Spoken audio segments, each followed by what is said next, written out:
کے بعد آتا ہے گھر کا ماحول کہ جناب زینب سلام اللہ علیہا کا گھر کا ماحول اس طرح تھا جس طرح جناب زہرا سلام اللہ علیہا، کیونکہ جناب زینب سلام اللہ علیہا کی والدہ تھی، اور جب ایک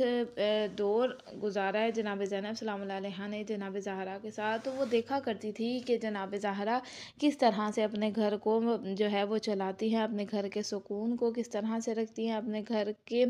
تمام تر معاملات کو کس طرح سے جو ہے حل کرتی ہیں۔ تو پھر یہ چیز جو انہوں نے دیکھی، کیونکہ ان کی تربیت میں یہ چیز موجود تھی، تو انہوں نے اپنے گھر کو بھی اس ماحول میں ڈھالا۔ آپ یہ بات جانتی تھی کہ جب بھی امام علی علیہ السلام آتے تھے، آپ کی جو ہے والدہ کے بارے میں کہا کرتے تھے، جناب زہرا سلام اللہ علیہا کے بارے میں کہا کرتے تھے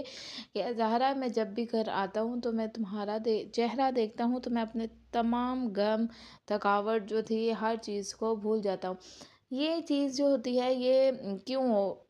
یہ الفاظ انہوں نے کہے کہ کیونکہ انہوں نے گھر کا ماحول ہی ایسا تھا کہ جس کی وجہ سے کبھی بھی امام علی علیہ السلام کو جناب زہرا سے کسی قسم کی بھی کوئی تکلیف، کوئی رنج، کوئی بھی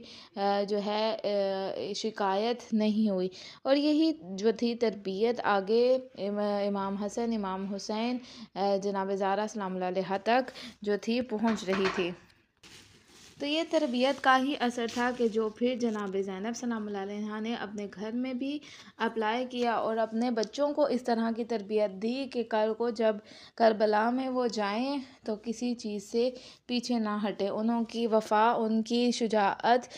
جو ہے، بچوں کی شجاعت اور وفا جناب زینب سلام اللہ علیہا کی تربیت کے اوپر جو ہے ایک دلیل ہے، ٹھیک ہے۔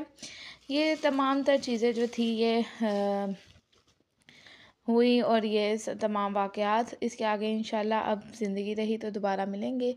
بہت شکریہ، اللہ حافظ۔ اگر کچھ سمجھ میں نہیں آئے یا کوئی واقعات آپ کے پاس ہوں یا کوئی سوال ہو تو